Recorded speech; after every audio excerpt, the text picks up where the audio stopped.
Yeah, you're right. Thank you for that, Joe. And of course, it goes beyond just numbers. The backstory at FIFA is one of accountability and also now its reputation.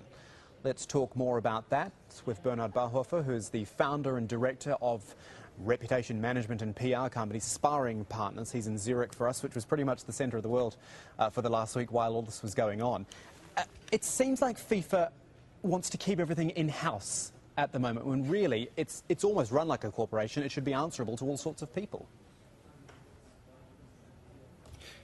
Yes, absolutely. It's quite an opaque organization in the worldwide trend towards transparency and modern management and governance. FIFA isn't up to date. It's run like a family company, but we know that there are successful, honorable family companies, but there are also mafia-like organizations. So I think it's now really time for FIFA to show modern management governance and really take care of the companies and organizations' reputation, as well as the reputation of the football and the reputation of Switzerland. Why do you think it's been so reluctant to modernize in that sense then? Because, as I said before, it is effectively a business. Certainly when you've got sponsors, the likes of Emirates and Visa and Coke and Adidas, big names putting money in, it is a business, and yet it doesn't almost behave like one.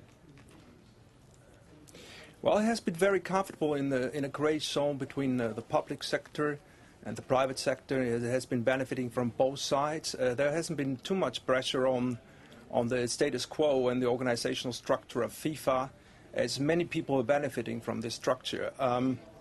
So the situation is that the only chance to move on, to modernize the organization, is that really the big sponsors, who are under lots of pressure in terms of governance themselves, are putting the pressure towards FIFA to not have a negative reputational impact by FIFA on their own brand. And are they right to be angry, do you think? Because it's been interesting seeing official statements coming out from all these sponsors one after one expressing their displeasure at the whole situation. Well, there's a peer pressure, of course. I think Coca-Cola has made the lead. It's important that big names are now really taking care of their own reputation, and they are asking for the ROI on their investments, and big challenges and danger is that in the next games the negative reputation of FIFA will put the negative impetus on the sponsors, and I think that's the only way to make this organization move towards modernization and reform, because neither the government nor any other stakeholders are capable of putting this pressure on FIFA. What about the Swiss officials or Swiss government? The fact that FIFA is based there, it's able to pay a lot less tax. But FIFA is an international brand. It's not a Swiss company. It's a very much an international brand. Has it got something to answer to there, or can it play a role in modernising?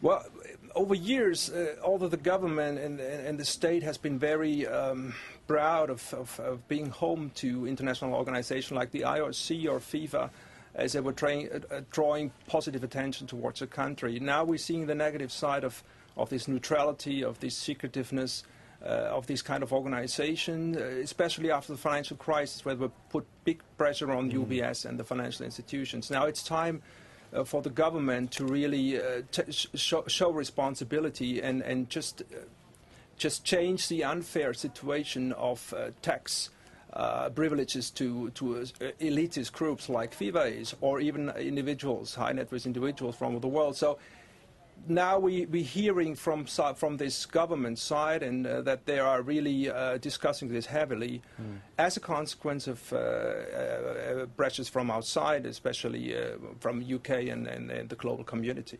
Bernhard, you work in reputation management, public relations. What would be the one major thing you would advise FIFA? If you could advise them directly, what would you say?